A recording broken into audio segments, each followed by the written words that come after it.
Let's start the show. What I really need to do is start with the flow. Don't you understand the way for you to go is with the Sagittarius Moon? This is my friend, yo, Miss Netty Nellis. Let us start to see all these different letters that come from the E. It's more than poetry and more than astrology. She's the combat energy healer, can't you see? Oh my goodness, should we fly? Air Force lady, what's the supply? Don't you know the medicines from the plants will make your soul feel like it's time for you to dance? By chance, do you know the flow? This is a Cancer woman, I'm a Virgo brother, yo. Yeah, that sextile will just make you smile. And I hope you understand we're here, ooh, child. Sit back, relax, get your headphones, you see, or get a chair and just chill with me and see. You can meet Miss Netty, you know. She's a shaman and a medicine woman, yo. Maybe you can learn something tonight so that maybe your soul and spirit can take flight. I keep it tight, and let's see. It's time to start the show. Knowledge is love, be knowledge. What's up, y'all? It's Eric Taylor, Big E Astrology, and I am back with episode 432. Woo! Woo! Like that. That's the number 9 completion, right? And it's Mars, okay? And I'm here with an amazing guest. This is the combat energy healer that connects to the 9 and Mars, right? She is a medicine woman, a shaman, plant medicine practitioner, and spiritual coach, and a friend of mine. I present to you guys, Miss Netty Nellis. Welcome to the show, Netty. How are you tonight? Thank you. I'm great. Thanks for having me. I'm nervous. Don't be nervous. And she's a tribe member, so you could let people know how we be getting down in the tribe. We have so much love and so much fun, and yeah, and I'm glad you're a part of it, my friend. Thank you, and thanks to you for welcoming me and everybody that's supporting your channel. You know, and us, we can't do it alone. We know this. Oh gosh, listen. The fact, you know what? The fact that you're here, but that when I go live and one person shows up, it fills my heart with so much joy. You know what I mean? And, you know, that's something that I would say with you, right? Because we met, did a chart reading for you, and now you're like family. So explain to the audience what, because people say this word and don't really know what it is. How do you become, or is it something you're born with, I guess, or gifted spiritually? But what does it mean to be a shaman? Oh, gosh, the burning question, right? Yeah. So, you know, it's like a calling. Yes. It is absolutely like a calling. And I know I don't look like the typical indigenous medicine person. Fun fact, though, I'm part Brazilian, but you wouldn't know it. It is an absolute calling. It is something that is divine within us, just like with you. You know, you've had multiple careers. Yeah. Multiple careers. So have I, you know, going from the military and aviation and what I used to do to this. I mean, I couldn't have foreseen it 15 years ago, but I've always had this sixth sense. I've always been sensitive to energy. I've always been connected to Pachamama, Pachamamita, Mother Earth. And, you know, my family used to joke with me because I would tell these stories of events that happened when I wasn't even born. Wow. And they used to joke with me because, like, well, you just recall this because, you know, we talk about it all the time. No, I'm pretty sure I was there spiritually already. You know, and I swear to that to this day. So it's like a running joke in the family, you know. I love that. Yeah. So it really was a calling. And I started out in energy healing and Reiki. Okay. So that's kind of how I started while I was still. Well, wait, as you say that, let me interject some of the astrology, right? So you warm up the room. So we'll get to that Reiki in a second because that's very prevalent in your chart. But she is a Cancer Sun, love Cancers, Sagittarius Moon, like my wife. So you know, I'm down with the Sag Moon. These Sag Moon ladies are kind of tough though. And she's a Libra rising. But you have Uranus and Scorpio in the second house, which gives you like a sixth, seventh, eighth, ninth sense. Yeah. So that would make you extremely intuitive, but very tuned into frequency, vibration, and energies, Oh yeah. like being a Reiki master and a Reiki healer. So, okay, now go back to the shaman story and also let us know when, before the shaman, when did you activate and connect to the Reiki, and how did that feel when you first, connected with the Reiki energy? Okay. Well, it's interesting. Again, I've always been sensitive. And one of my gifts that I really had to recognize and hone in on was seeing things beyond and feeling things beyond and noticing the details and messages and meanings and everything. Yeah. But at a young age, I had no idea how to cultivate that. I thought I was weird. I just felt out of place, Yeah. And, I think going into the military, into the Air Force, that didn't help cultivate it. It suppressed it. Right. But I always had these ideas or these dreams that would come to fruition. So I really started dabbling in Reiki in about 2012. Okay. 2012 is when I started energy healing, doing meditations, kind of making concoctions for people, teas and like rubs and things like that. And I really started that journey in 2012 with a mentor of mine, very angelic woman.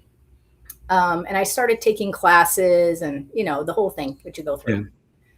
Yeah. And then I was still working in the government and military arena during that time.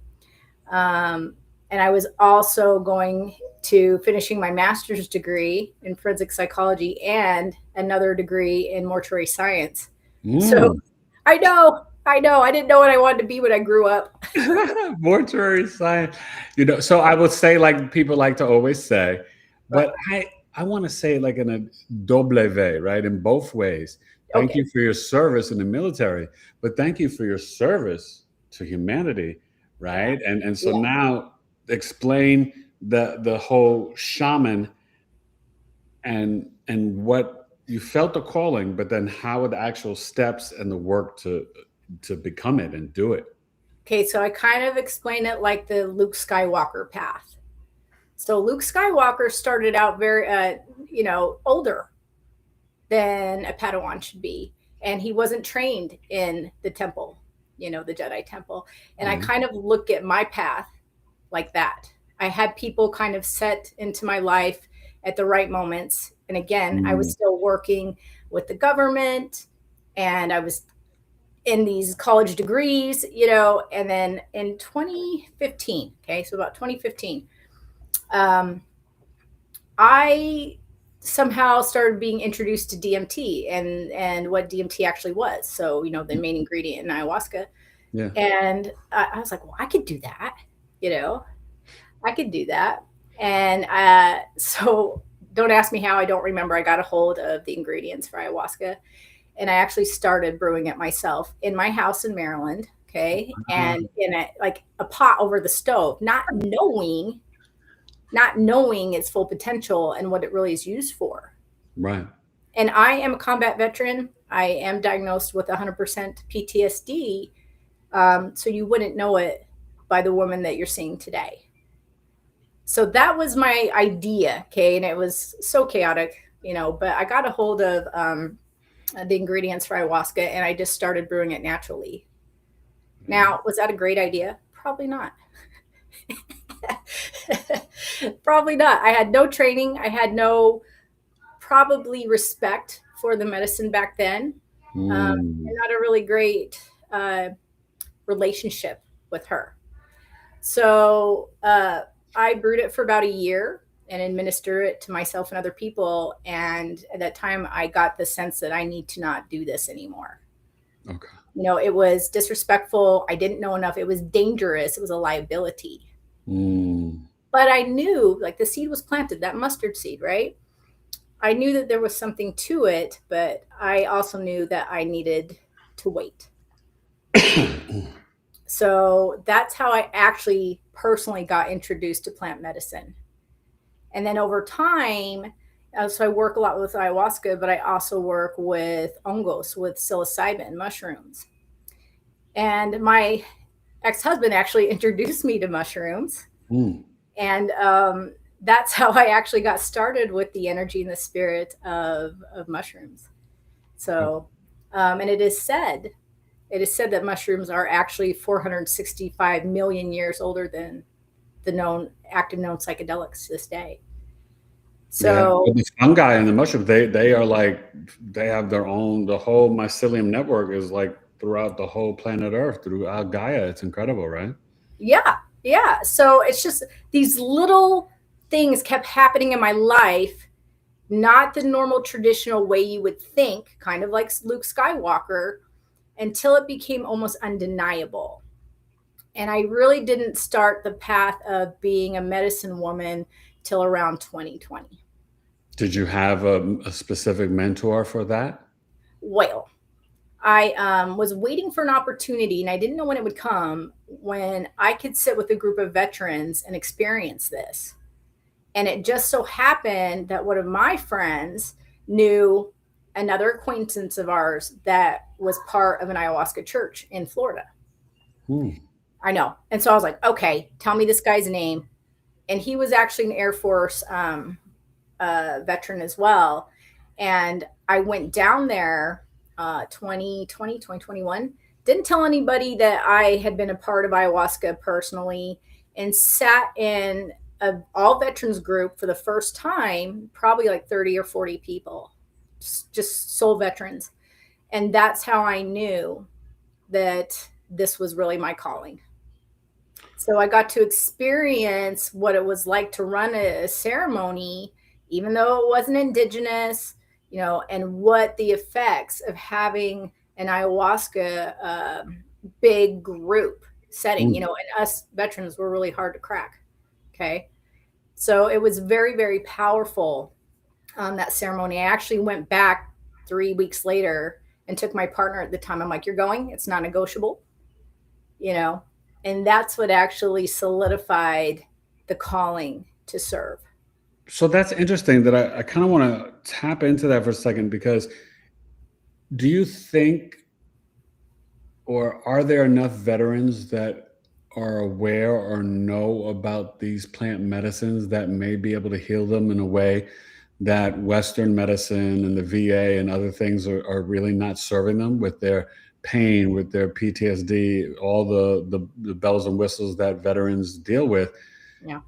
Is this something that you think enough veterans know about, or do you think they'd even be open to trying different things?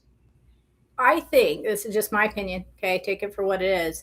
Plant medicine is becoming more and more up and coming in our Western communities, especially in the veteran community.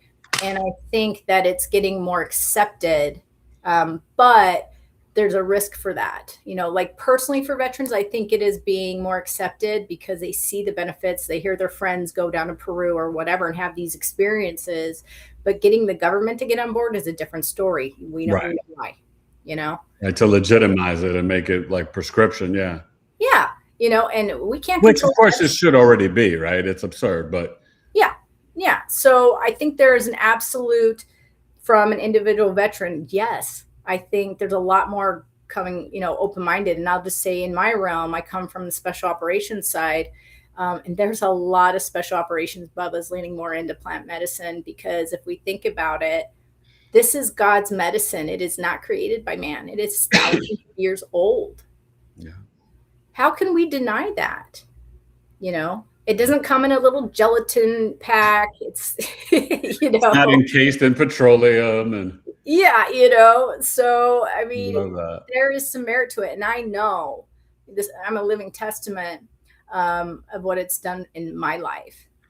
So I want to ask you this. We're going to get to the chat in a second. And hello to everybody. You guys have questions for Netty, please put them in the chat. So I want to ask you this.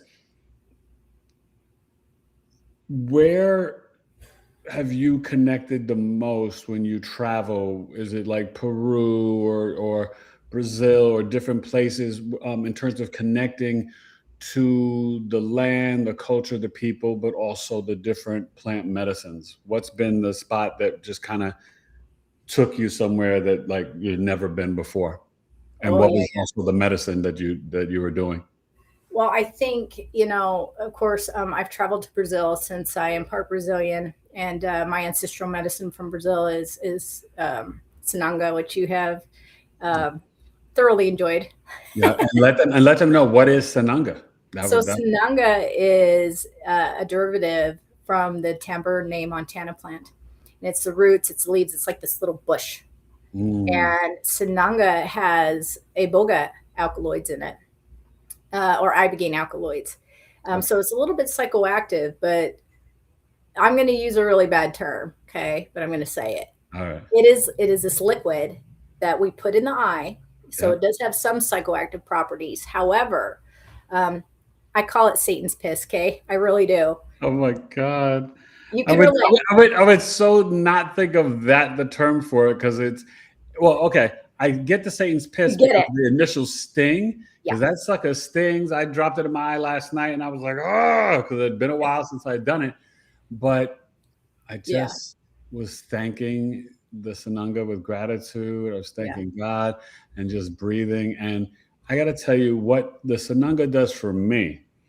I have an eye disease, so it actually kind of cleans the windshield, the lenses of the eye, so things become a little brighter and a little crisper.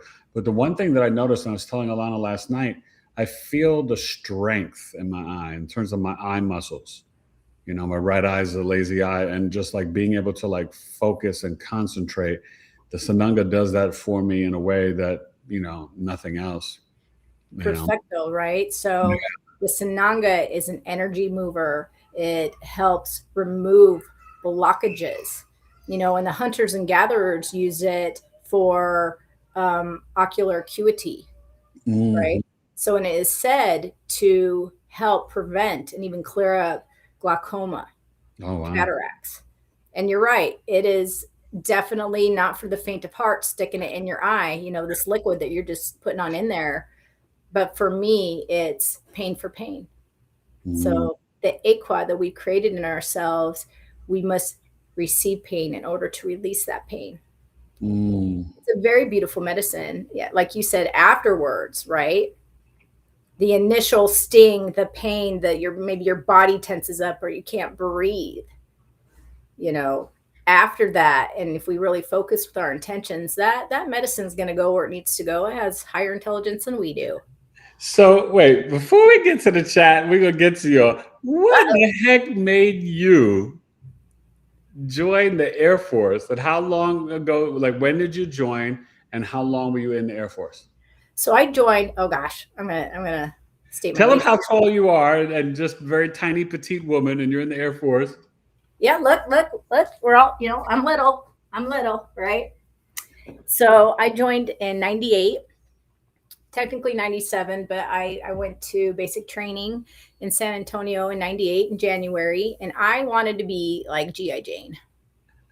And Demi Moore is tiny. Now, are you 5'3", 5'2"? How tall are you? No, I'm 5 foot. Little. 5 foot. Oh my God, Demi Moore's pretty tiny too. She's like pretty short too. But that's like, think of her there. That's what I wanted to be. However, when I joined, females couldn't go into combat, right? And so I was like, I was so disheartened about it. And I got supply. That was my career field. I was a box kicker.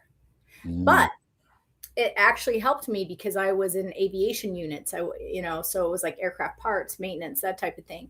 Cool. But I always had this foresight. This is not what I want to be doing. It's not fulfilling to me. Right. So when I had the opportunity to retrain, this was in so that was 98. I went overseas to Japan. Then I went to Germany. While I was in Germany, I made the move. There was an opportunity for females in certain combat positions.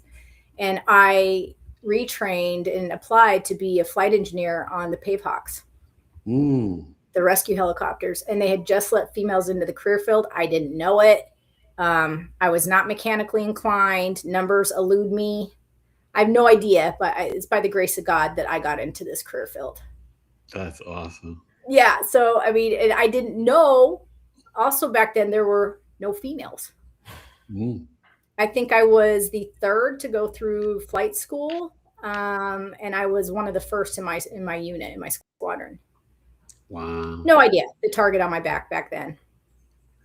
So you talk about young, dumb, and full of you know what. That was me at 23. Well, hey, you did it. And how long did you stay in the Air Force? I was in almost 11 years. Wow. Almost 11 years. But, you know, I wouldn't trade it for the world. I wouldn't trade those deployments and those combat experiences and, you know, death knocking on the door. Yeah. No, definitely. So let's go to the chat and then we'll get back to some other different plant medicines. So I want people to ask questions or learn, and for you to, you know, share how you use them and then how you know, do ceremony with others. But why don't you see who's here and read out their names and questions or comments or whatever? Oh, no, you got to do that. I can't scroll through all this. Oh, well, you know, I can't see it. So we got to. Oh, we're twinsies. Okay. Yeah, just pick a couple of people. Okay, I'm looking. Okay, do you have any tattoos that have spiritual connection? That one I like. It's not. Who's that? Who's read the name? Miss Who's that? Cutie Paws. Oh yes, okay. This Cutie Paws. So I do. Paws. I've always intuitively had tattoos, right? Even before I became a medicine woman. But there's some pretty, I guess, significant ones that are on my body. Okay. My hand, for instance. I can zoom in. Okay. And So, what's that? Oh, wow. Yeah. So this one right here, I got in Ecuador from my mentor, one of the tribe leaders, the Quechua tribe, and that represents the connection with Pachamama. Okay. And Pachamama is Gaia, Mother Earth? Yes. Yeah. Wow. So that and is. What is that? What does that mean? You said it's the connection, but what does that tattoo actually mean? Pachamama. Just union to Gaia. Okay. Right. And when he tattooed it on, oh my goodness, the primitive tattoo machine he made, it literally was the part of an ink pen and like this little wooden thing he had on a button. What? Yeah. Oh yeah. It was fun. So okay. And then we go into some of the symbols, like right here, this represents night and day. Okay. And then the condor of Peru, the Nazca condor represents for me.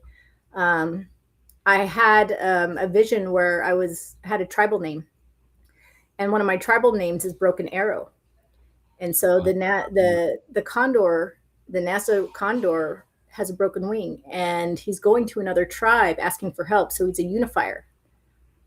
Okay. Wow. Yeah. So then we have the medicine eye right here. Okay. Mm-hmm. We also have the butterfly. So the butterfly is also healing energy medicine connected to the thunderbird, right? And the thunderbird's going up into the ethers, and then comes back down into the energy of rain into the mountains. You know, so everything is connected. This is a map. I love it. And you know what's so funny? The broken arrow, and you're the Sagittarius Moon, right? Shooting that arrow, going on ventures to Japan and Germany and you can't make it up. Peru and Brazil. So now, when did you go? You've been to Peru, correct?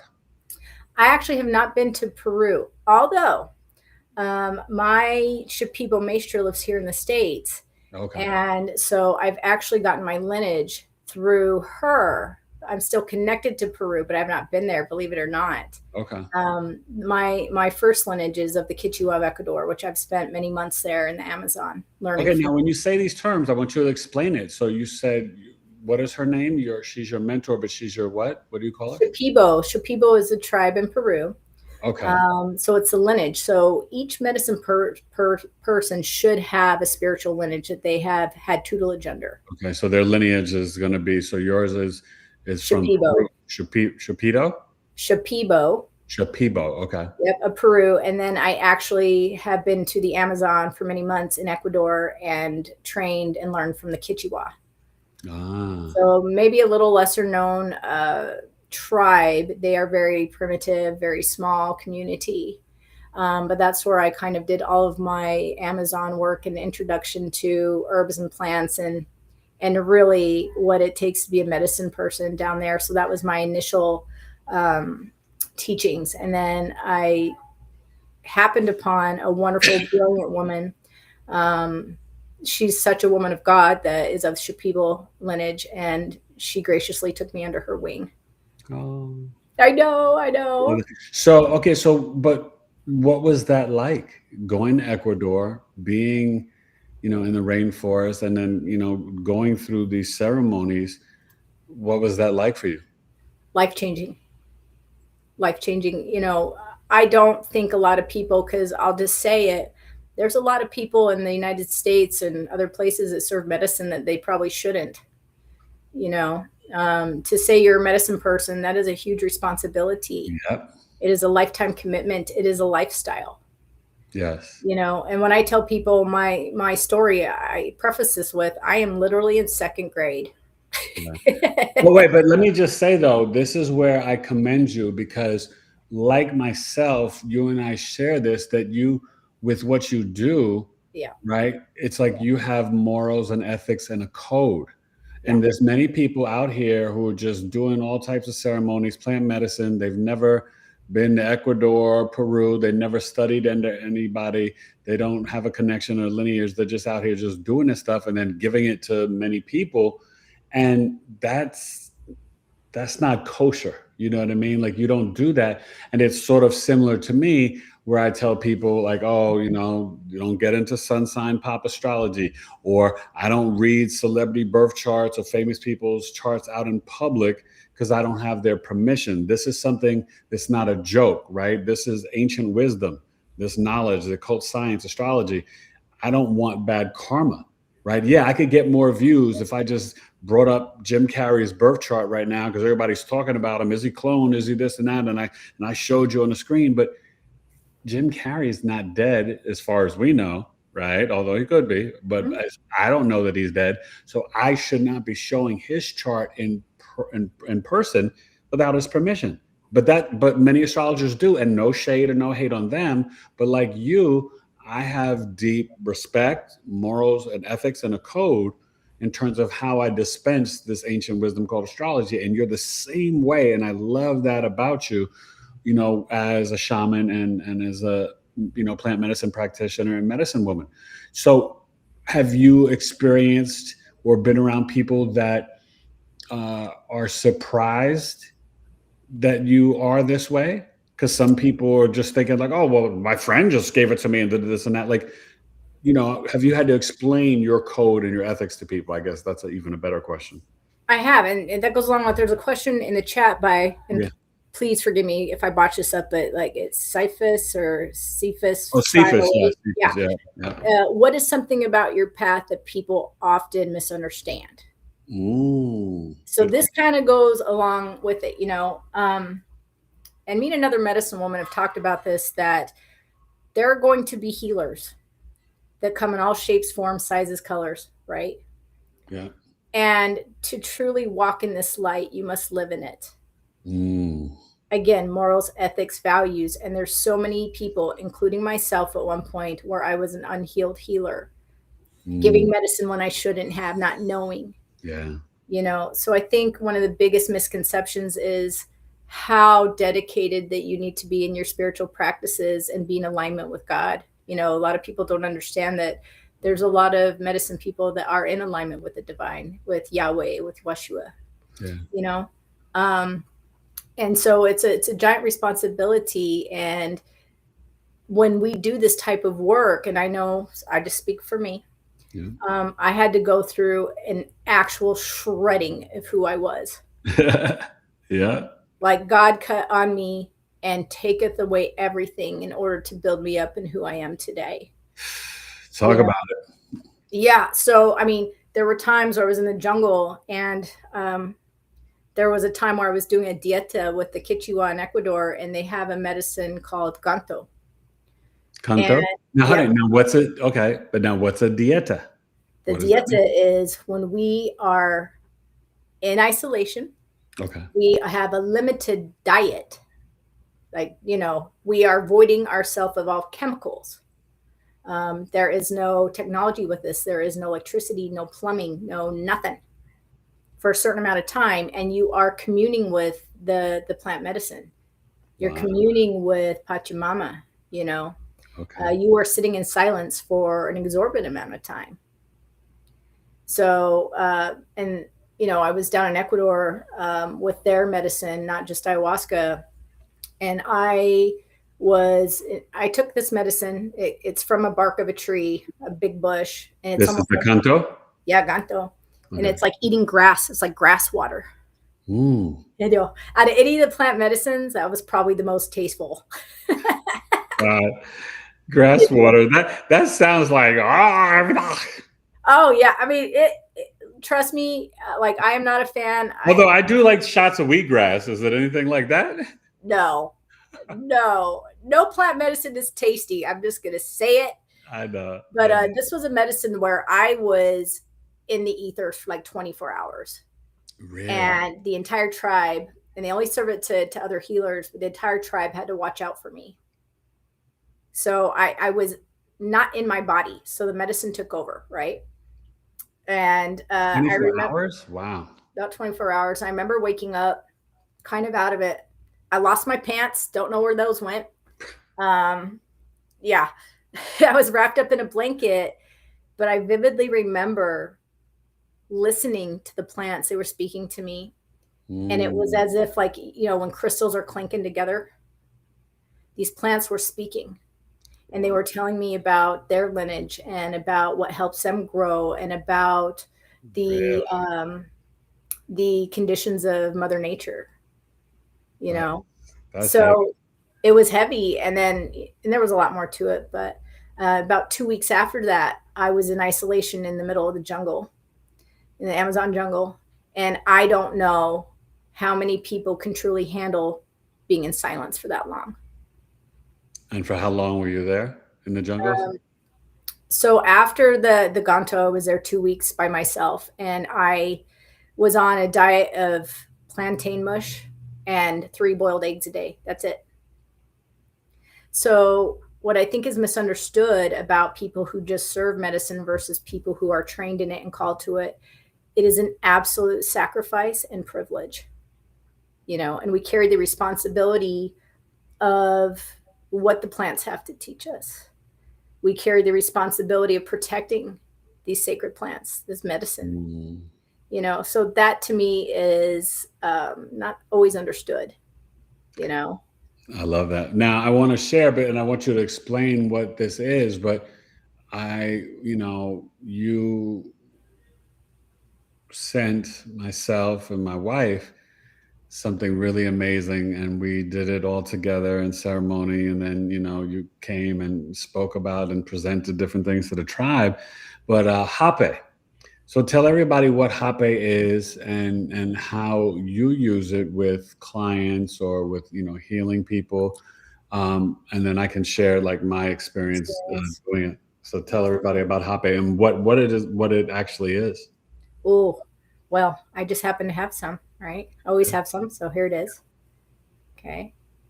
And it's a really, really fine powder. Okay.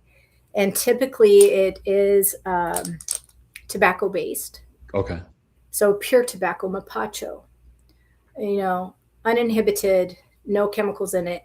And then other herbs from trees, from bushes, from leaves, depending on the tribe and region that it is cultivated in. And the process of making Hape is very grueling. It takes weeks.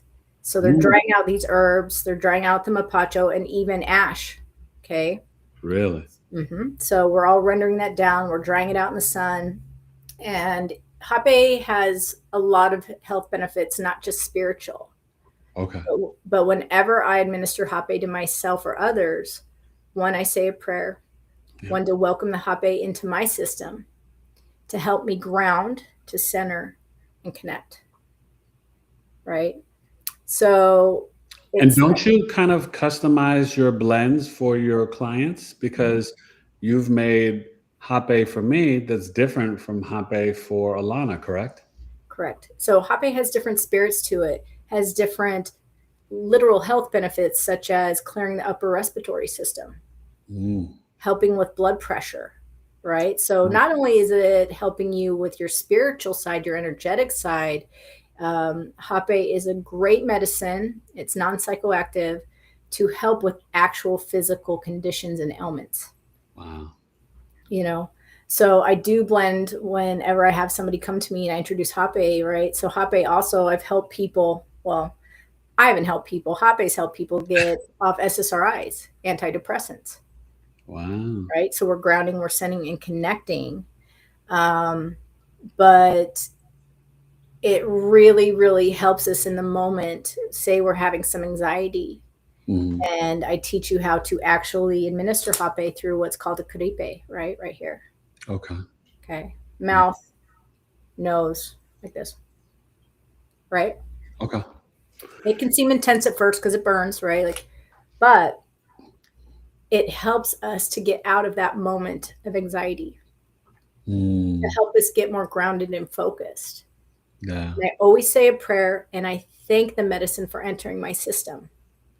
Especially good for meditations, right? If we just got that monkey brain going on, oh my goodness. Yeah. Right. So we always use the medicine with intention. Okay. Always. Yeah. So not free willy-nilly it, because some of this stuff can be addicting. I'm not going to lie. So we want to honor, we want to respect it. Always. So what was your take on it when you started? So for me, what was very powerful is that it felt like a blast of electric energy going from my nose almost through the cheek and eye to the back of the head. It was like a yeah, and it's like, oh, you know, like you feel that rush. And you know, I've had a lot of issues with my sinuses, so maybe it stung me a little bit more than others. I don't know. I can't compare to what other people go through. Right. But I dealt with valley fever since 2013, and then obviously, you know, coma 40 days in 2021. But so my nasal passage is not, and I've also had a surgery on deviated septum. But for me, I found it extremely powerful, beneficial, but very like calming. Like I just kind of like came back, not just into my body, but really almost feeling like roots coming from my feet, going back like home into like, I don't know, like Middle Earth, right? Agartha or something. Like it's very powerful, but I really found it to be beneficial and calming. And I enjoyed it. My wife loves it even way more than I do, but I think it's really good for her because her having all these Pisces energy, she's always up in the ether, and the Hape grounds her back down to earth. Me, I'm super earth. I'm Cap Moon, Virgo Stellium. I'm always grounded. Yeah. I'm a very grounded person, but I also ground every day out in nature. I love that. But the Hape was very, it felt restorative, but it felt very calming and peaceful. You know, you ride that initial wave, but I found it to be beneficial. So let's actually go back to the chat, because I think there may even be some more questions about if you guys have questions about the plant medicines or herbs and stuff, and then I want to get into some more stuff about that as well. Yeah, let me just say quick for you, if I remembered the blend that I made you, it was with the Sunu tree, and then also with bee nectar. With bee nectar, the first one you sent me, the very first one? Yeah. So when I make this stuff, I blend them. Like I don't make the Hape, I get them from medicine people, but I will absolutely use the spirit of the Hape, tap into that person. Okay. And the Hape will tell me if it's right for them or not, and the reasons why. Okay. Then I blend it together, and then I shamanically bless it and actually sit with it and sing the kairos to it. Yeah, and that was very powerful. I felt that when you were singing the kairos, and the way that you do it, it was echoing through my heart and my soul, and that frequency, I resonated with that deeply. I'm very connected phonically and musically, and it was very powerful.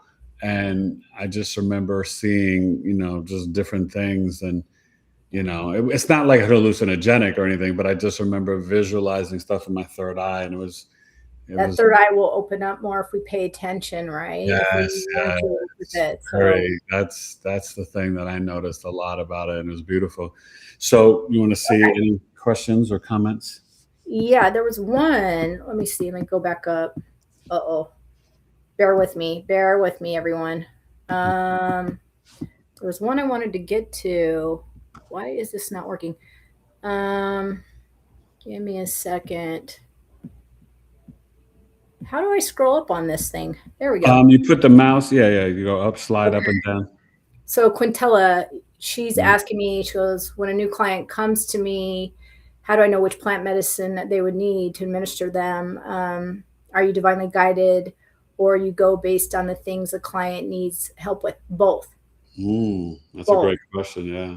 Right. So whether it's in a coaching program, because I really do try and incorporate some type of medicine into the coaching program, microdosing with psilocybin or ayahuasca or Hape, whatever.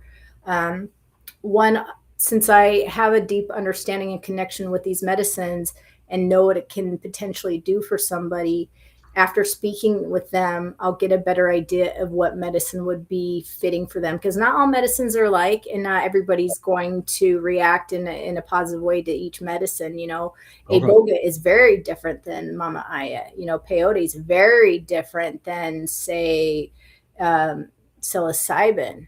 So it's kind of a mashup between what is this person's energy and spirit telling me that they need versus their words, you know. And the plant medicine will absolutely guide me into helping them, the spirit of them. You know, Mama Aya, she's very loving. She's a nurturer. She'll put you on your butt. Don't get me wrong. But the Which one love, is that? Mama ayahuasca. Oh, ayahuasca. Okay. So I've never tried ayahuasca. Is it always the case? Because I hear a lot of people regurgitating, just like bowel movements, like all Yeah. over. So is that something that's like almost like 90% of the people experience that, or even more? Mostly, you know, like everybody hears about all these horror stories about these medicines. Well, you got to keep in mind, for one, it's up to the medicine person to help prepare you. You know, it is a commitment once you go into making that decision. You know, I see so many people just going off to these factory retreats, Yeah, and their mind, body, and spirit aren't fully prepared. So integration is super important, you know. See, and that's something for me that I want something that's going to be extremely authentic, because we think about doing something like, Alana and I, maybe, Libra, Scorpio season, even with the tribe. And, I would want you, to maybe be there to like administer stuff to people, because I don't want some hokey fake, like, oh, go on this retreat and just, do, ayahuasca and this and that. And because for me, if I'm going to do it, I want it to be done right. I want to honor it. I want to be respectful. I want to also gain from it what I should, or what is intended for me, right? And Right. so I just get how important it is and how you do that. What do you think it is in you that makes you have such reverence and honor for the herbs and the plants? I think it's something, like I said, that has come very naturally with that connection that has always been in place within me and instilled in me. You know, we live in a fallen world. Yeah. We live in a fallen world. And again, one of my superpowers is seeing beyond the human, the 3D, you know, the 2D, the 4D. And so it's having that deep connection and devotion within my spiritual practice myself, right? Yeah. A little bit of the divine in all of us. Oh, yeah. Whatever your belief system is. Yeah. So, and just kind of jumping back to the fears of any type of medicine. Well, that's our ego, right? And we see these documentaries, we hear it from other people. Nothing to fear. Yeah. So, I mean, again, our healing and our growth does not come in comfort. Amen. Now say that again for the people in the back. Our Again, healing and our growth does not come from through comfort. And I always tell my audience, right? Yeah. Being comfortable will lead you to hell on the road to perdition, right? Convenience and comfort. And we're about to see, as a collective, when Uranus shifts from Taurus and goes into Gemini April 25th, you better get comfortable with being uncomfortable in the present, right? And I talked to you about a shaman's journey. I don't know one true medicine person where their life has not been heinous. Yeah. And I just say that in very simple, broad terms, because we go through a lot of our own pain and suffering to carry the load of others. Well, that's the whole reason, right? I know in a lot of ways I've been kind of called, and that is, it's fascinating for me and it's very humbling, right? Going through the dark night of soul and the spiritual warfare and being in coma for 40 days and being on the other side.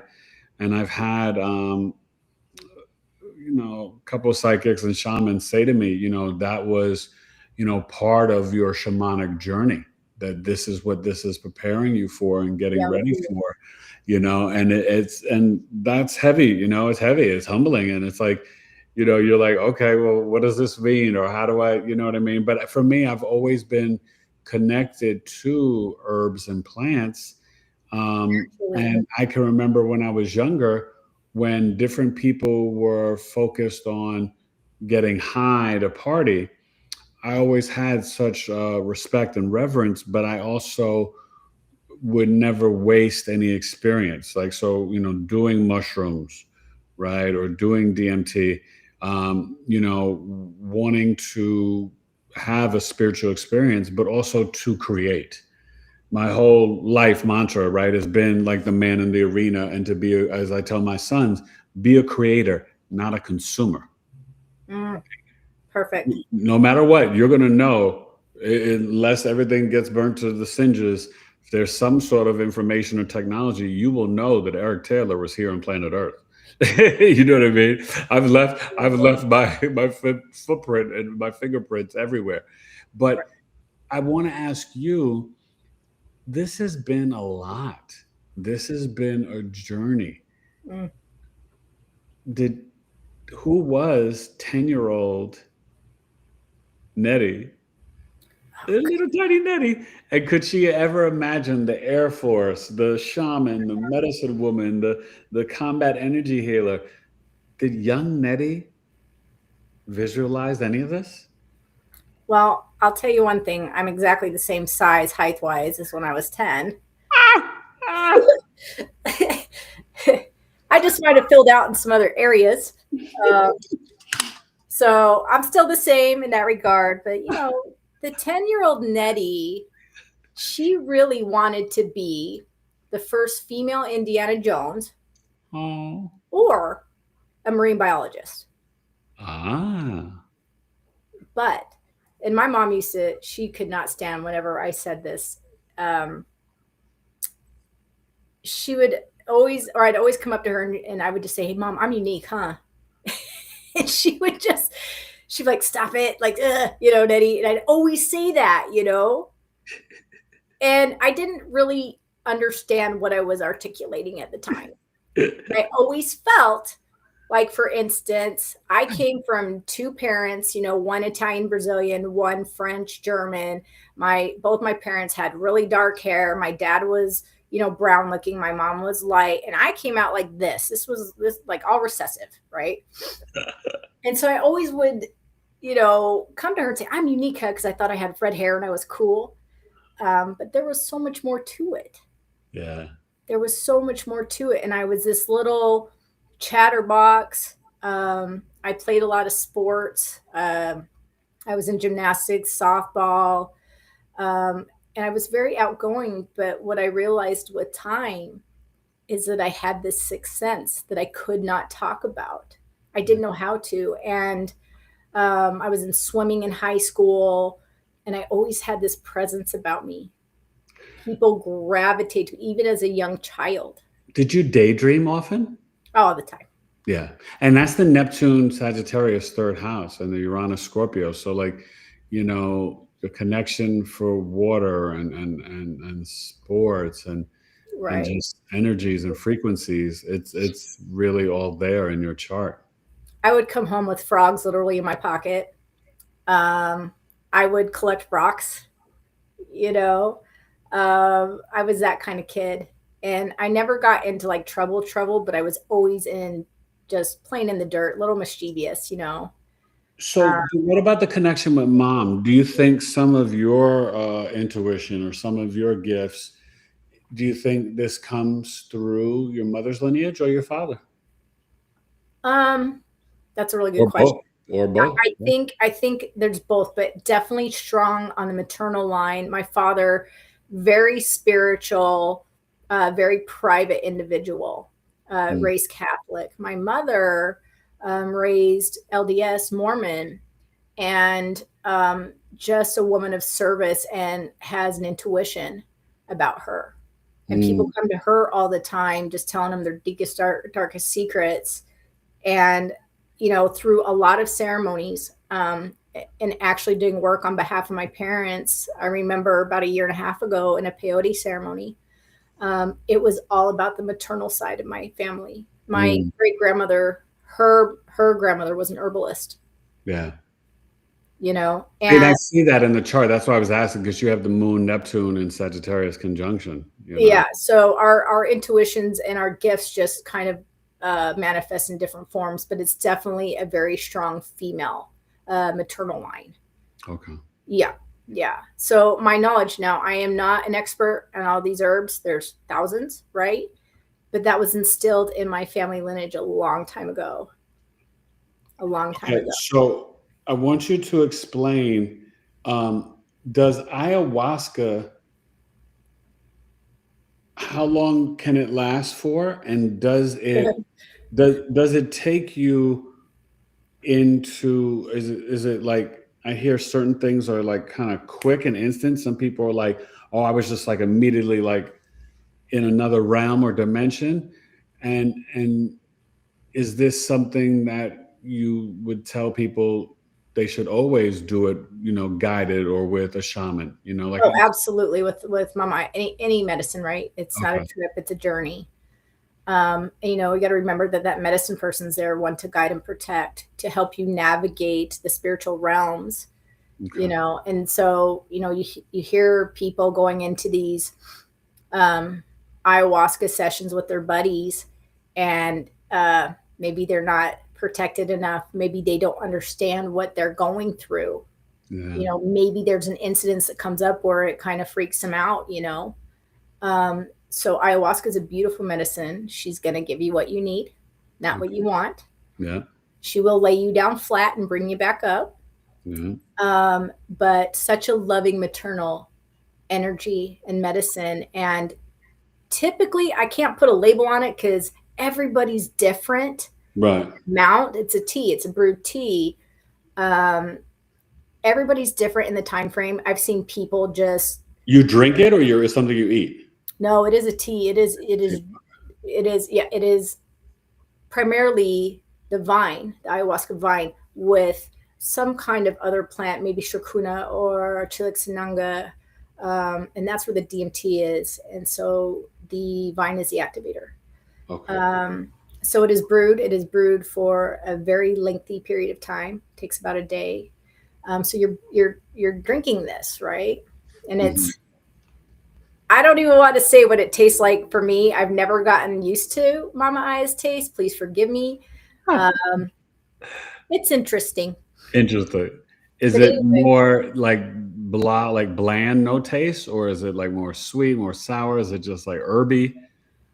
I'm just gonna say it. I'm sorry. I'm just gonna say it, everyone. To me, it tastes like sweet bark, like the bark of a tree, and stuff. And like it stuff that comes out you. So it's sweet bark and then stuff. The taste is different for everybody. Okay. But you know, maybe 30 minutes, 45 minutes after you ingest her, you start to feel her moving through your body, you know. And again, everybody's different. I've had experiences where I'm sitting upright and I can start to feel her. It's kind of a euphoric sensation. I've had very beautiful ceremonies where I have visuals, right? Visuals are great. They can teach us a lot, but they also can distract us from going inward. And if we are really there to do the work, and this is why I think people need to be guided. Yeah, well, and they get nervous, right? We get nervous when we're like, what the heck are we going to experience? That's our ego. when we are looking at all these fractals and whatever's coming into our purview up here, sometimes it takes away from going internally in our intention of why we were there. You know, I've seen some crazy stuff. I've seen some crazy stuff. Okay, before we get back to the chat, all the information is down below, but share with everybody, how can people contact you to work with you and explain, you know, how you work remotely or, you know, via Zoom, and, you know, what type of programs and services do you offer for the collective? Okay. Well, okay. So we talk about the plant medicine aspect, right? Mm-hmm. So of course, you know, I have a website. I think you put it in the link below. Yep. You know, just tell them what it is. Tell them. Yep. It's TrueYou, TrueYou Healing, all one word. Okay. TrueYouHealing.com. And you can reach me there. Of course, they can always reach out to you or Lana and just say, hey, can I have her number? Yes. Yeah. You know, I'm also on Facebook. You can type in TrueYou LLC. You can get me there. Okay. Of course, under Netty Nellis, that's another option. Or on Instagram, my handle is Combat Energy Healer _TrueYou. Okay. So there's a variety of ways. I'm around. And tell them about what the different packages and offerings you have. So if somebody wants to do coaching with you, or, yeah, you know, I mean, what type of clients do you take on? Like, you know, I don't know. Let me know. Well, you know, that's the rub. So obviously we talk about the plant medicine aspect, taking a journey, you know, going into these experiences that take a couple days. Actually, you know, the ceremonies itself depends. They're a couple hours. I recently did one that was 11 hours long. But there was a couple days prep in between that. So there, obviously we can do ceremonies. The other part of it is really diving in, which I highly recommend to people, is that psycho-spiritual coaching. No, it's not life coaching. It is really hitting aspects of our life from a spiritual aspect and from a physical aspect. So, and I usually recommend about 10 sessions. Okay. And we just plan as we go. It's about every 2 weeks. And what I do right off the bat is that I send that person to my Akashic record reader on me. That's like my gift, because it sets the stage of really finding out those burning questions that they've had in their life. Like, why do I tick? Why does this happen? Why is this person in my life? Where do I come from? And getting into the Akashic, it can really help you. Yeah. Right. And, you know, my Akashic record reader, which I think your wife went to, her name's Anna Andrews, and she's such a celestial being. Yeah, I think she may be coming on the podcast. Yeah, she's, you know, most Akashic record readers that I've been introduced to are more the galactic. Yeah. Right. And she's absolutely of the angelic. So with the coaching, I thought that that was a really, really strong foundation to start off with. And so we do about 10 sessions, about 2 weeks apart, roughly. And then I try to incorporate some type of microdosing with them. Okay. Whether it is with Mama Aya ayahuasca, yes, you can microdose, especially Hape. That is such an easy, beautiful medicine to teach and have somebody learn to feel comfortable in an introduction to plant medicine. Yeah. So there's a coaching aspect. And then there's also just straight up microdosing, because I want to try and help people and introduce them to, I'm not even going to say alternative medicine. It is the medicine. It is the natural God's medicine. And right. Now tell people about the mushrooms, the benefits, because it can really do some dramatic healing in someone's life, correct? Right. So, I mean, again, we talk about not all medicines are alike. You know, my main medicines that I practice and or serve are psilocybin, Mama Aya, ayahuasca, even kambo, which is the frog secretion. And then how do you do the combo, and what are the effects of the combo? Because is the frog, is that, forgive me, I don't know the difference. Is the frog the same thing as the toad? No.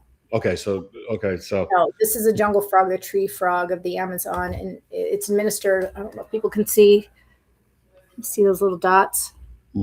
Okay, so it is administered on the skin. So we open up, make little burn marks on the skin at the gates, and then the combo looks like these little boogers.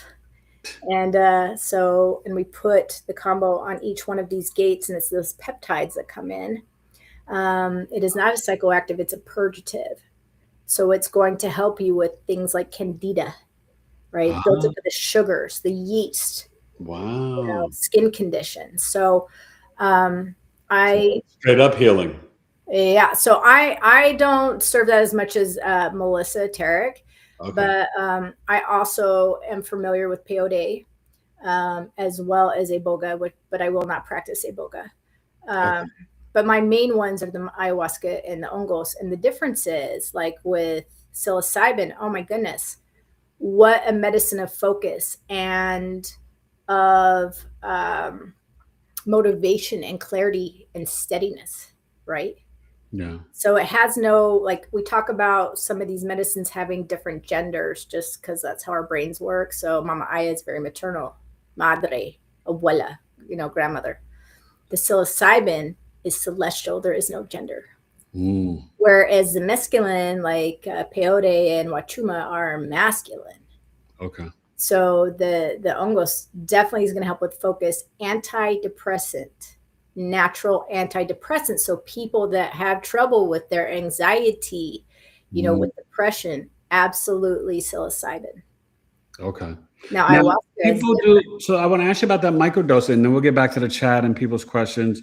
And if you guys want to know about any particular herbs or plants or anything that Netty has mentioned, please ask or put it in the chat. It can be really beneficial. Now, okay, I've done mushrooms before, and I hear now everybody talking about mushrooms and shrooms and microdosing.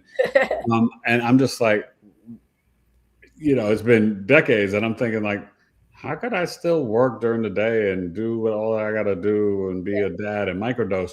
So tell me, how little is in a microdose, and does the microdosing take you somewhere, or is it just to be more laying underneath and doing its work as the mushroom, but you're not necessarily like going like spaced out, to like Star Wars and like going up to Uranus and Jupiter?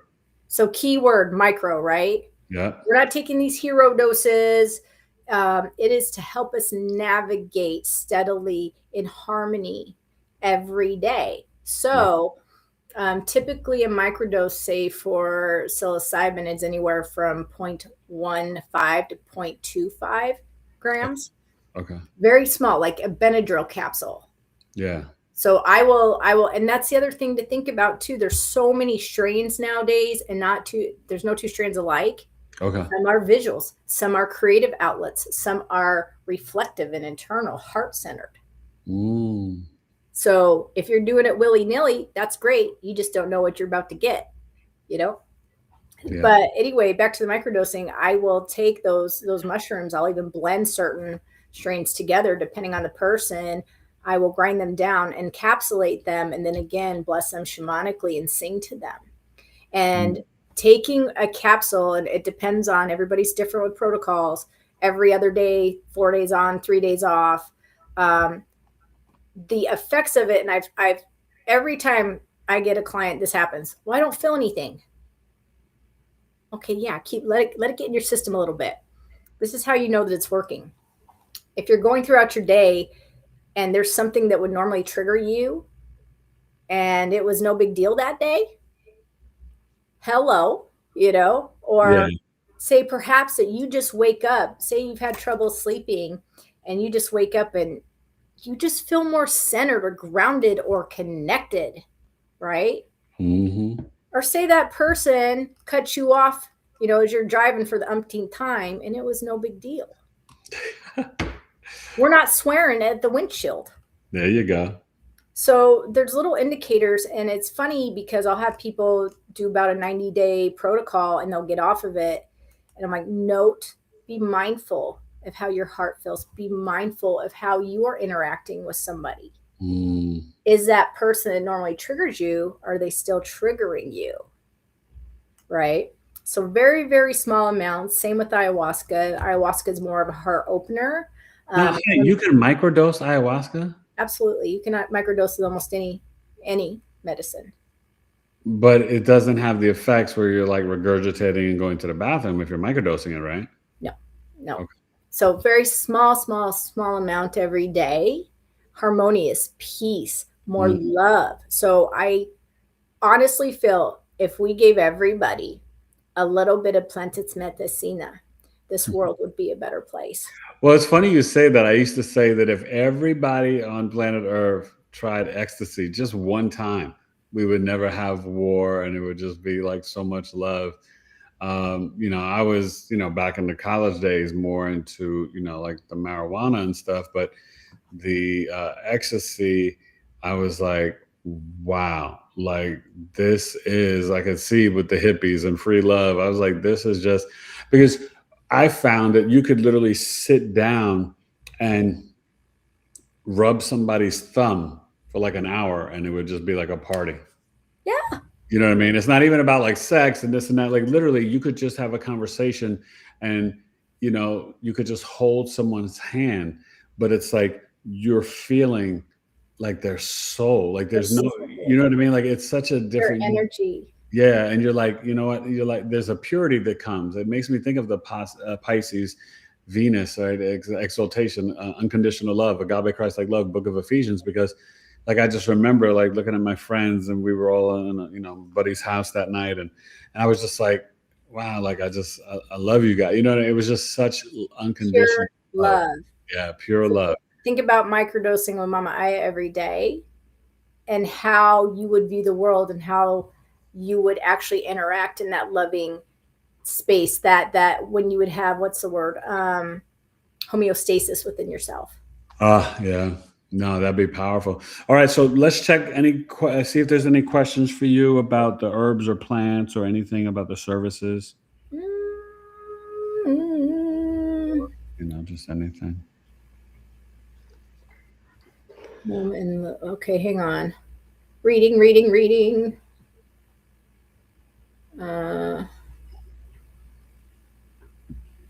Okay. There was one. Like, I think I already answered this, but I'll answer it again. What's the question? Like, how did I know? I gotta find it.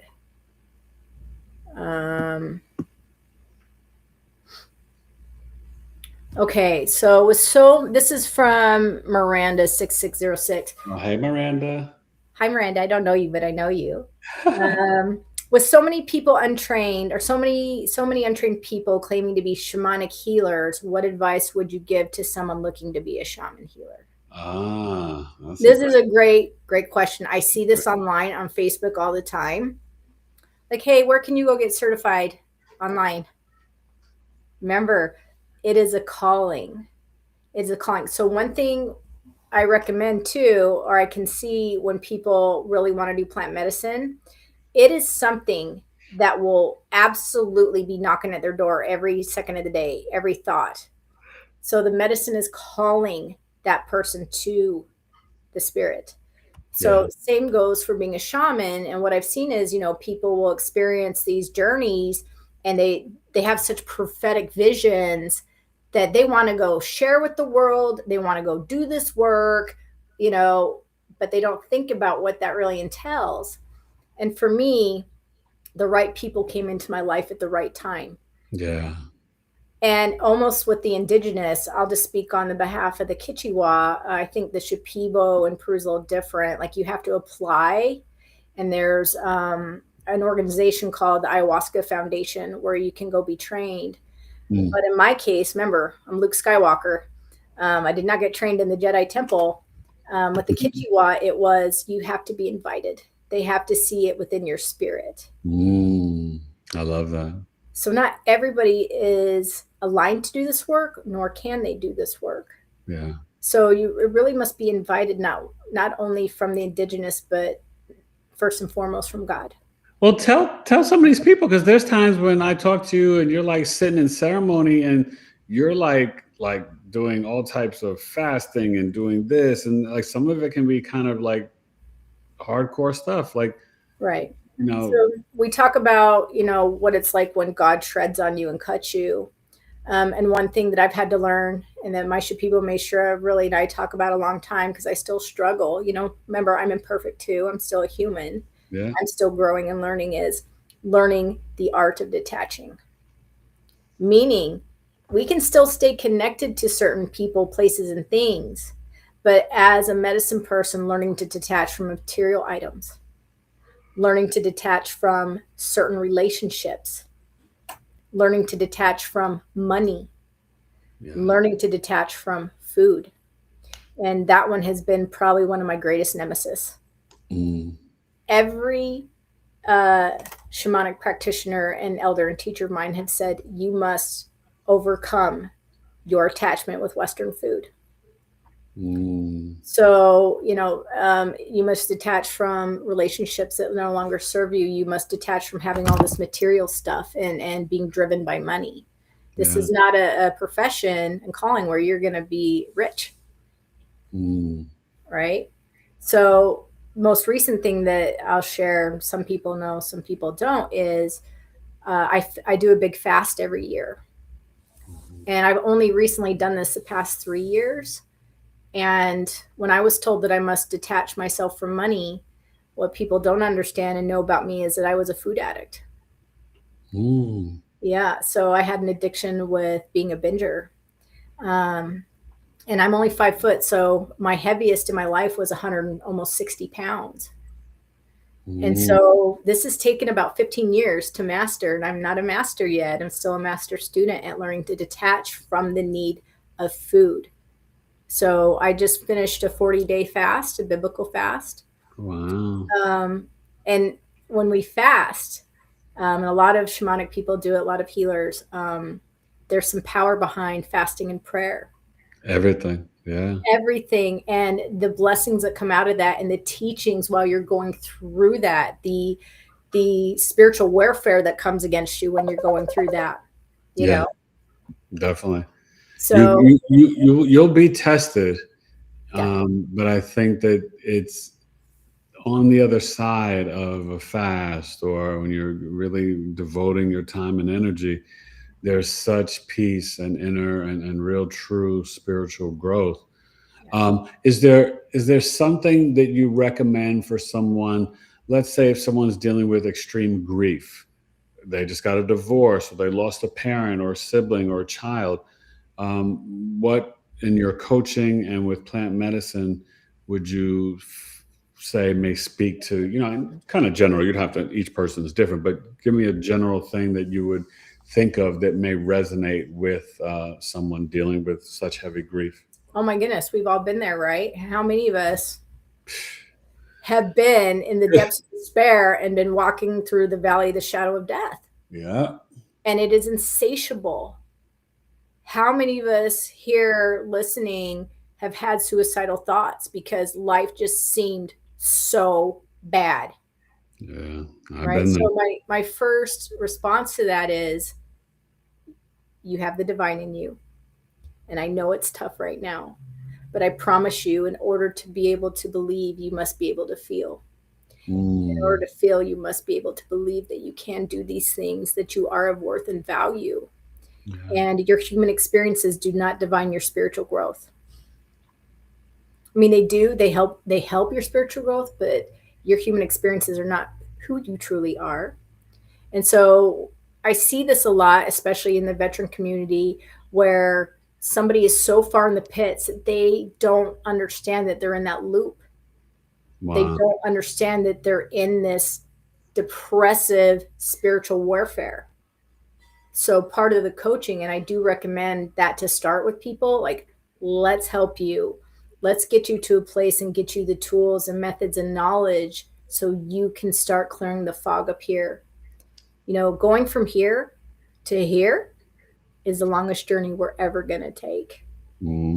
Getting out of that monkey brain, the lamenting about a loss, heartbreak and grief, like a loss, are the same thing. Yeah. So getting out of the head into the heart is the longest, hardest journey we're ever going to take as humans, in my opinion. I'm there. I can testify to this. So I do try and navigate, let me hold you accountable and walk with you in this journey and open you up to the possibilities, fighting against the ego, and not saying fighting, but let's balance that ego out. Let's help clear the fog up here through coaching. And again, it's not for everybody. And some people in this chat can attest to my coaching style. It is a journey, and it is demanding, but we incorporate plant medicine as we go in microdosing form. And then after that, how do I know somebody's spiritually ready? I think Deborah asked me that question in chat. You're going to know, because it's not because of their curiosity. They feel it, and they're doing the work, and they're being consistent and present. Well, see, and I love that about your chart. You've got the Virgo in the 12th house, and that's the hidden talent. It's bringing the weed and the medicine, service to humanity. And then in the 6th house, your work and, you know, health and daily routine, you have the Pisces. And so that speaks to the spiritual practice in this daily routine, right? Like actually, you know, as the shaman. So I'm not saying every Libra rising will become a shaman, but you know, you can see it in the chart and those things and the different energies that you have. And so I wanted to know, what's been the most challenging thing for you personally in this journey of being a shaman and a medicine woman, whether it's a sacrifice or something just emotional or physical? What's been your most challenging experience? I think this can maybe be relatable to a lot of people, because again, I am human. I'm not perfect. I'm imperfectly perfect. Yeah. And something that I still struggle with today. Okay, not as bad, but knowing that I'm enough. Yeah. Knowing that I am enough to do this work, to hold this energy, to really be a vessel for people. And every day, like I get emotional about it. Yeah. Every day I pray, God, please help me understand your words. Please help me be your vessel to bring those who seek you and those who do not seek you to you. So the biggest thing for me was learning how to believe in myself. Remember, in order to believe, we must be able to feel. Yeah. In order to feel, we must be able to believe. So believing in myself still to this day is a challenge. Yeah. Like, who wants to listen to this 5-foot little redhead all dressed up thinking, you know, like I get into ceremonies with men and it's like, you know, am I good enough to carry them? Absolutely. But it's taken years, because growing up, you're too small, you know, growing up without my father in the house. So I had to take on the motherly responsibility early on. Going into the military, being one of the only females. Like, you better work harder to hold your own. Was I good enough? Yeah. So that has But been. you know what? That's the thing. You've faced it all. You've met it and overcome it and excelled and soared. So I think, you know, you've already passed the test, and now there's just the acceptance and the self-love. Right. And you know this about me, you know, it's like, it's time to wear that crown. Yeah, you gotta just put on that 11th house regal Leo Queen energy and be like, you know what? But see, the power also comes from the acts of service, you know, because one thing that a lot of things that people don't realize is that, you know, when you are in the trenches and you're working with people in the collective and you're really trying to improve their lives or really help them to improve their own lives, right? Because we don't do anything. It's the energy, right? It's, you know, like when I did your chart, it's you already selected it. This is the map of your life, the remembrance of your soul. I am the astrological spiritual guide to reflect it back to you so that you are like, oh, wow, I remember. Yeah. You know, because that's the thing, is that so often we are not still and quiet, but in the stillness and the quiet, in between like the earth and the ethers, the answers are right there. You know what I mean? And so, and sometimes just grounding, coming back home to your heart center and being still is really all you need. You know what I mean? And I just love that. And I think that is the best compliment that I can give to you, because I think when you did and shared the Hape ceremony with myself and Alana, I felt so cared for and in such good hands, but I also felt empowered. You empower your clients and people you work with. And this is why you guys should really reach out to Nettie. She's a wealth of knowledge, but that Cancer Sun, it is very nurturing and supportive and caring. You know what I mean? And then that Sag Moon, it's just so expansive in terms of your depths and your wealth of knowledge, that for someone engaged in anything with you, they're going to be guided, protected, and seen, but also they're going to grow and learn. And so that I commend you and I thank you for, because I think it's really beautiful, you know, and how you show up, you know, for others. And, you know, that's the gift, you know, and that's, that. yeah. Let's speak. I mean, speak a little bit more on that in terms of, again, I talk about, you know, one of the hardest things is facing ourselves, right? So in order to do this work, I had to face every nook and cranny of my being, whether I wanted to or not. Yeah. God's like, hey, it's time, you know. And that's what plant medicine does for us. That's what my coaching provides people. It might not be comfortable. Not going to lie. It gets uncomfortable, right? Yeah. But there's growth that comes out of that. There is gratitude that comes out of that. There is freedom that comes out of doing the work and having somebody navigate that with genuineness and clarity. I know if they're here tonight and they're watching my channel, they're ready to grow. They're like, oh, let's get uncomfortable. Yeah. But So also the energies right now, let's just be honest, they're uncomfortable. We're going through such a shift in our planet, and there's so much that's going on to distract us. But we've got to kind of ignore all that foolishness and silliness and kind of come back home to our hearts, but really to remember who we are on a soul level. And so this connection that you guys can, you know, reach out to Nettie and connect with her with the coaching, but also even with the herbs and plant medicine, it is extremely important at this time and very beneficial for people too. You know, I would definitely say that. So let me ask you this, and then we can wrap up with any last questions or comments in the chat. Okay, let's say I'm like, okay, I want to try a couple different things with you. How do you kind of navigate this with a new client that says, I want to try the frog, I want to try, you know, all the things, the DMT. Now, do you have a particular package to do that? Let's say if they don't want to do the coaching, but they just want to do plant medicine and ceremonies with you. Like, how do you facilitate that? And I know you work with people over Zoom, correct? I do, and not every shoe is going to fit everybody. So what I do is, if somebody gets a hold of me, whether it's through you guys, through Facebook, whatever, I actually take the time to call them and say, hey, let's schedule a time where we can meet on Zoom. I prefer on Zoom because you can see the person, right? Yes, just to talk. Yeah. Or in person. And let's talk about what you're interested in, why you're interested in it. What's the outcome?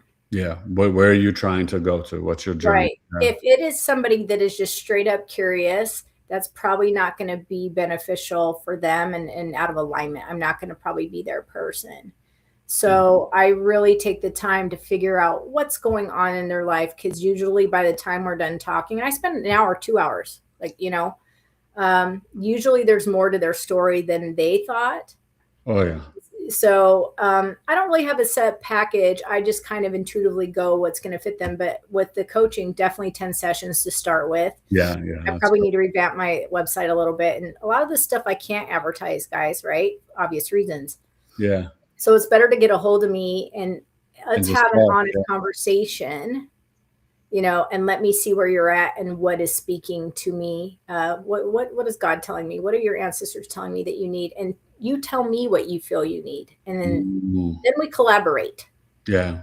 Then we collaborate, but I have found that most people are very skittish about diving into themselves.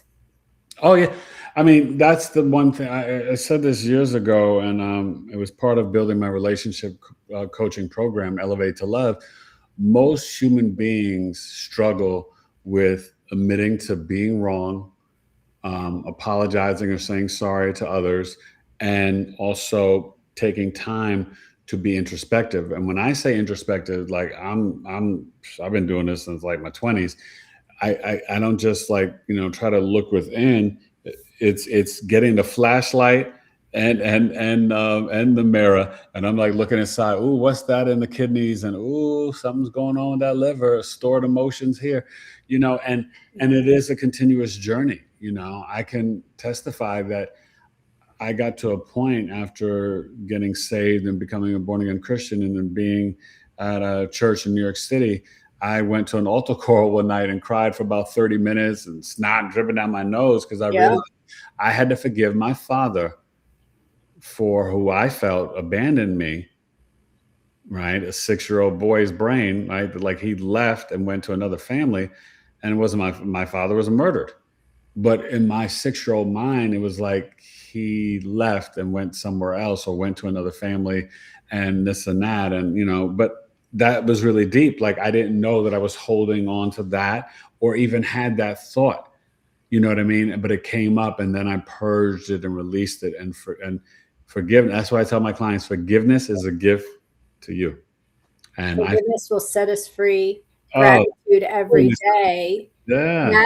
That is a great example of what I'm talking about. It's the heavy load that we've carried through our ancestral line that no longer serves us. And so I went through it as well.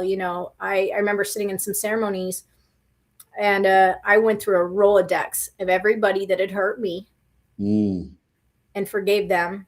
And then I went through another Rolodex of everybody that I hurt and asked for forgiveness. Everybody, like, and that's deep. That's deep, and we've all heard the body keeps the score. And guess what? It does. Yeah. Cancer is the last resort for your body to go, are you going to wake up? And even through plant medicine, for me, I have healed ailments that no doctor could touch. Wow. I had a wound in my nose from the military when I was exposed to mustard gas and sarin, and it ate through my sinus cavity. Oof. I had surgery in 2010, and it left like this open wound for 13 years. What? 13 years of not being able to breathe, of nosebleeds, of scabbing, of 2 root canals because the pain was like going down, right? Ugh. How did I heal that? Power of God and Sananga. Really? Just wiping Sananga up there every day, just painful. Like I'd had it. You can put Sananga in the nose, not just the eyes? Sananga is antimicrobial, so you can put it on boo-boos. Really? You can put it on boo-boos, now, what if you have, I don't want anybody getting hurt. What if you have, so you're saying a cut, but what if you just have like dry skin or like a rash? Can you use it for that too? Absolutely. And it actually doesn't sting as bad on the skin than it does the eye, but antimicrobial, bacterial. So it absolutely, and it's also like a neutralizer with pain, believe it or not. Wow. So I absolutely use Sananga up in my sinus cavities and healed a 13-year-old wound that no doctor, no ENT would touch. Do you think that could help with allergies? Absolutely. And, Hape as well. Even there's one more plant medicine. It's called Ambil, and it's like it's a black paste. It looks like tar. Ambil? Ambil, yeah. Ambil, Ambil, and it looks like tar, and you put it in the gums, kind of like dip. That is another energy releaser, and you can actually put Ambil on boo-boos as well. It stings, but it will like canker sores, clears them up. Well, I want to try that in the nose when allergy season is getting warm out here. Yeah. And my sinuses have been acting up, and I did this Sananga in my eyes last night, but I may try it in my nose. Yeah. Take a Q-tip, get it wet, and just get it all in there. You know, you'll probably You just kind of do it around the rim. You don't need to go so deep inside or wherever you're feeling it. Like I had to get it way up in there, you know, but after 13 years, something that that's what I was thinking. Would you just do a drop? I mean, would you just put a drop in? Just get the Q-tip wet. Okay, get the Q-tip wet. Okay. Get the Q-tip wet and just burp, right? But a lot of these ailments that I've had for a couple of years, even like skin conditions, like right now my skin's pretty clear, but I have a lot of scars from the war, and I've used plant medicine, and to this day, you know, they're miracles. Yeah. You know, my sleep is improved. My PTSD is where it needs to be. Upper respiratory has improved because I was exposed to all this chemical warfare agents, and I thought I would be dealing with this for the rest of my life. Wow. But also through the power of our mind, the power of being connected to something greater than us is what I coach. You know, I teach people how to fast. They think it's ridiculous. I can't do that. Yes, you can. Yeah. Yes, you can. And the reason why we have to stop doubting ourselves, because I will tell you, you know, we are way stronger than we could ever fathom or imagine. You know, just the process of awakening and realizing I had to relearn everything again. Yeah. I had to learn how to swallow, how to chew, walk, talk, breathe. Like we are so much stronger than we can ever imagine. When your back is really on the wall and you get up in that deep water faith, right? I'm that living, walking testimony. So, you know, what she's saying, you guys, is 100% true. So as we get ready to wrap down, you want to see if there's any last questions or comments? You guys reach out to Netty, and they can follow you on social media too, right? You're on IG. Combat Energy Healer _ what is it? It's Combat Energy Healer Combat Energy Healer _ TRUYU. TRUYU. TRUYU. Okay, you guys. All right. Any last questions or comments? Let's see.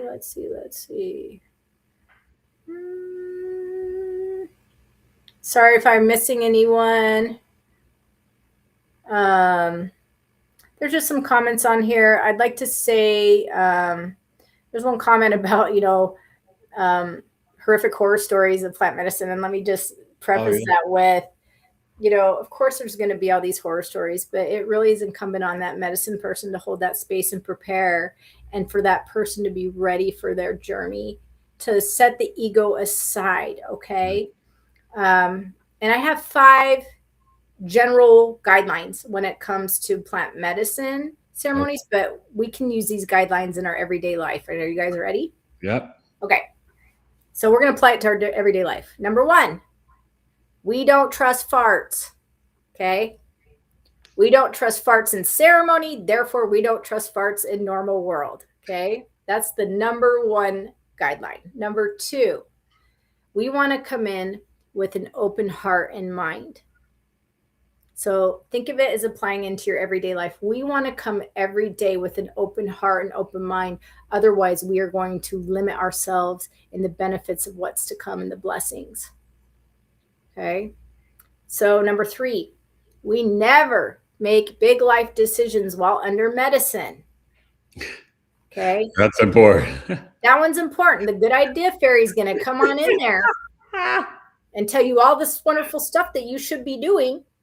But when you get out of plant medicine, that's a different story. Like, oh, I don't know if that was a great idea. I need to reflect upon that. That's a great one. I have a friend. Well, there's many stories of this happening where I was in ceremony with a veteran, and he had the good idea fairy meet him.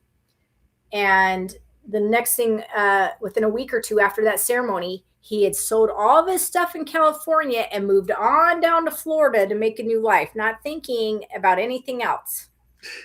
That was a bad choice, you know. So we don't make big life decisions under medicine. And I equate this to life. We don't make big life decisions when we're in duress.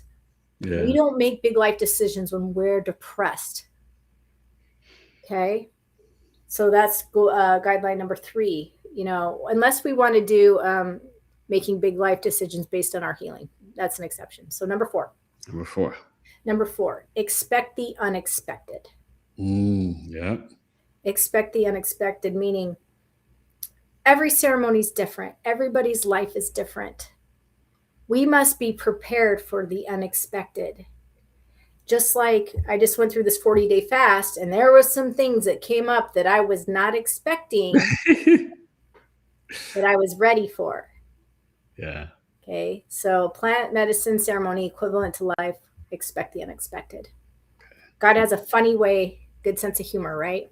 Mm-hmm. Okay. Number 5, we want to lower our expectations and we want to raise our intentions about everything that we do.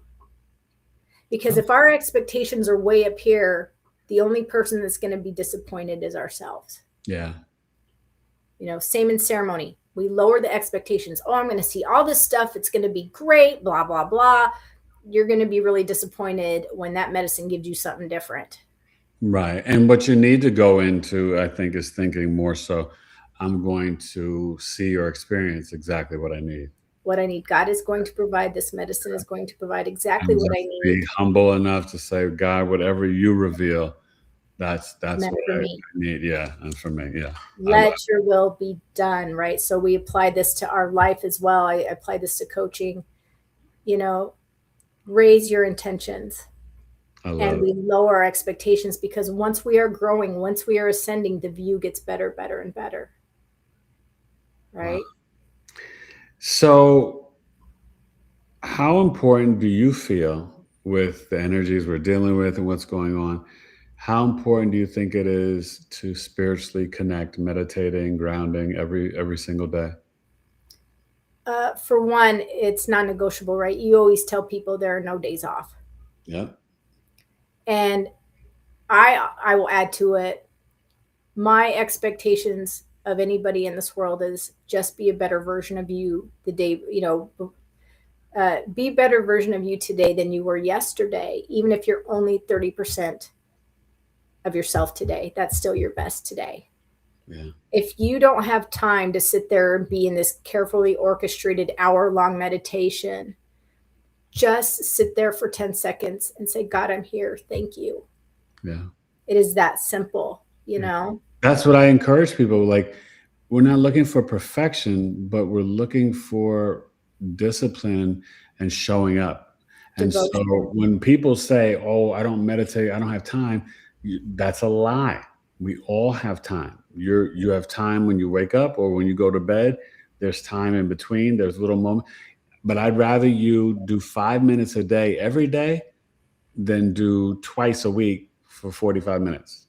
Every day showing up is so important, because it's also honoring that gratitude, because the fact that you woke up and opened your eyes today, you already won. Yeah. You took a breath, you already won. And how many of us have been in a depressive state, couldn't get out of bed for 2 weeks, and all of a sudden we put our pants on one day? That's gratitude, So spiritual practice is imperative. It doesn't matter how big or small. It's about consistency in the devotion. Yes. And I'll add this, in my coaching program, I teach this little exercise. So I call it the shower exercise. Okay. And I taught my dowsing mentor this. He's like, I had no idea about this. I'm 70-something years old. So when you take a shower, weigh yourself. And I'm just going to call it the unit of energetic measurement. So we weigh ourselves, we see what we weigh. Then we get in the shower and we do all the things in the shower.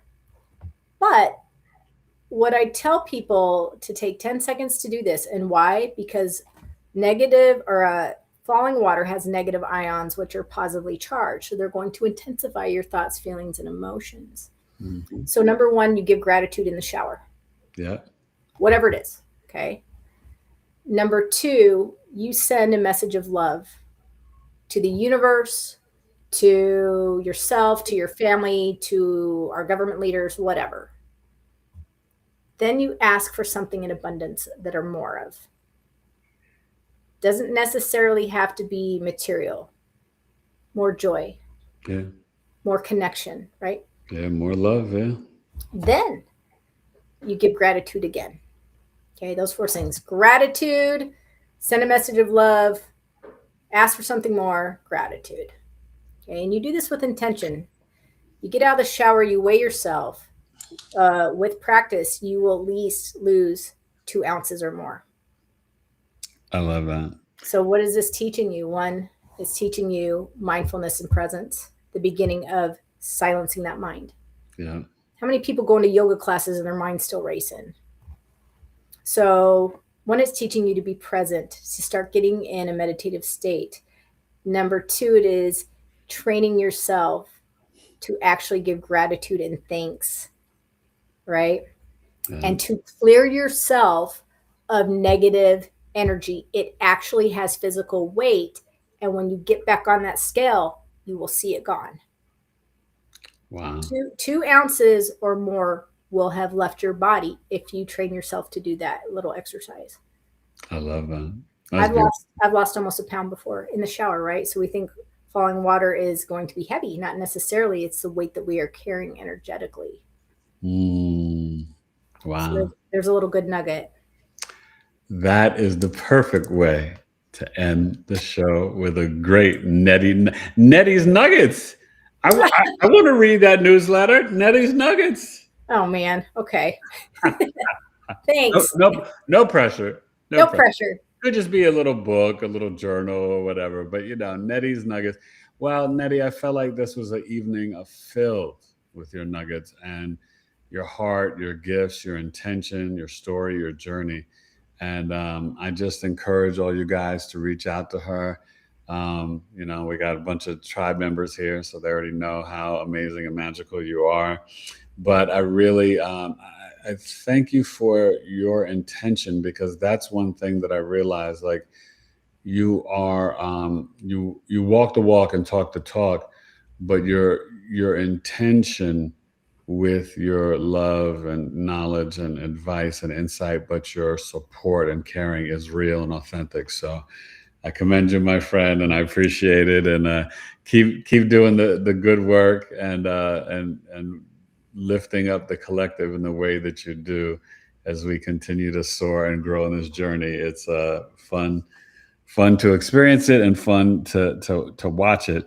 And I'm ready for my I'm ready for, do little microdosing, and eventually I'm gonna get up to that ayahuasca. I don't know if it's 55 or 56. I have to check on my calendar. May need to wait till I get to 56 in September to try the ayahuasca. But I feel like this may be the year. I don't know. Well, because she'll call you and be constantly on your mind. Yeah. Right? I'm sure. Yeah. No, I appreciate it, and I appreciate the opportunity and all the support from, you, Alana, and everybody in the chat, and who knows me. I can't do this alone. Yeah. I definitely can't do this work alone. And I do, my business is dependent on referrals, because I don't do a lot of advertising, but just having people see and hear me is such a blessing, and it warms my heart. So I really appreciate that. Wow. We thank you so much for all that you do, because, this is, these are powerful times, and people really do want to learn and grow and connect, but heal. Yeah. And some people feel like they don't know where to turn or go. The political system, the media, entertainment, the, medical system, everything's crumbling around us. And this is what I think God and Gaia Mother Earth is kind of bringing us to, back home to nature, back home to ourselves, for us not to outsource our gifts, but to realize all the answers are within, and connecting to the wisdom of nature and the herbs and the trees. And so I'm glad that you are a part of helping people to remember, And you as well. Our modalities are very different, and they take a certain type of skill set and knowledge and connection. And I leave everybody with this, from a wounded warrior's heart becomes a powerful healer. Right? So it's getting out of the comfort and getting into the uncomfortability that we really grow, and that we can serve others along our journey and our path. And that's ascension. That's life changing. That's soul. That's soul ascension. I love that, my friend. I love it. I love it. I love it. I love it. It's so, it's so important, you guys. So you guys, thanks for watching. Make sure you leave a comment and come back and reach out to Miss Netty. Now, the website that they can email you there or get in touch with you there, you want to let them know? It's the TrueYou, the TRUYU healing website.com. And you can just go to the contact page, and my number is there. My email is there. And again, you can reach me on Facebook under Netty Nellis or TrueYou LLC, or Instagram under Combat Energy Healer. Especially all you veterans, like, come on. Yeah, listen, this can be a tough time, right? With all that we're going through, there could be a lot of remembrance of, what, war or, fighting or whatever it was for them, that trauma can be coming back up with what's going on right now, Mm-hmm. But as we all know, the trauma starts in the womb. Yeah. That's deep. I love it. I get it. On that note, everyone adieu and amen. Thank you so much, my friend. You guys come back in like 30 seconds and leave a comment. Help this grow in the algorithm so more people can learn about Miss Netty Nellis, her great heart and her great work. And I appreciate you guys. Probably return to you on Saturday evening. Hopefully you're signing up and join our amazing tribe and community. We have our 19th tribe meeting Friday night at 7 p.m. Eastern, which is going to be really great. We're going to be kind of sharing some stuff about ourselves and getting a little bit closer as a tribe. And then on the 20th, we're going to have an amazing psychic coming in, Dr. Karen Michelle, who does resident kinesiology and has done live readings up at Lilydale in upstate New York, where it's a whole psychic medium town. And they had a documentary on HBO, Nobody Dies in Lilydale. And then obviously I've got Coffee Talk this Saturday, 12 noon Eastern, 2 hours, $22, teaching the lesson on the powerful transit coming up on June 19th. Chiron will be leaving Aries and going to Taurus the Bull. So we'll be looking at it at all 12 houses. And I've just announced and released, it'll be, wifey will put it on the website maybe tomorrow, but you can order directly, my Basic Foundations Astrology course. It starts Sunday, March 29th, 10 weeks. Of course, we have Mother's Day off. And so until June 14th, each class will be 90 minutes. You will learn how to read a birth chart and learn the basic foundations of astrology. 2 weeks of signs, 2 weeks of planets, 2 weeks of houses. We get into all the planetary joys and orbits and modalities. I'm a Western tropical astrologer using the whole sign system with principles of Hellenistic, evolutionary, and Vedic astrology. And I'm all about teaching you to get to the truth so you could better serve your family, friends, yourself, clients, and continue your healing journey and your remembrance, because the birth chart is the map of your life and the remembrance of your soul. So definitely reach out, Eric at BigEAstrology.com. It's $700 for 10 weeks, and I have payment plans. You could break it up into 4 payments of $175. So I made it very affordable for everybody. But I want you guys to learn this ancient wisdom called astrology, and you'll get my astrology workbook that my wife and I did. She was the real glue. Wifey, I mean, her Pisces Mercury is all over this book. It looks gorgeous. It's beautiful. Her creative, it's just so amazing. The name of the book, I have officially announced it, so I will share it. It is Star Signs and Rhyme Lines. And that's because I've decided to connect hip hop culture, being an MC and a native New Yorker, hip hop culture, to the astrology. And the way that, we tied it together, it's really powerful and beautiful. So I wanted to make a unique book and learning astrology a lot of fun in a very unique way, and a really cool way. I need to take this course, because astrology is so in depth, and it just not like. I'm telling you, and what's great, I've taught it twice before, and I actually have some former students who are now doing chart readings and making money. But I love when the light bulb turns on, and for each individual person, this is a tool to help you improve your own personal life. You know what I mean? It makes everything slow down. You realize you're not a victim in the 3D or the 5D. And when you really honor and understand these planets, you start to see like, okay, these are my traits. This is this and that. Oh, I could work on this. I could work on that. Yourself. Exactly. And this is what it's all about, expansion and growth. And so, grow with Netty, grow with Eric, and grow within with self-love, you guys. So thank you for watching episode 432 with the amazing Netty Nellis. Good night, everybody. May the force be with you. Yes, the real Jedi. I love it. Bye.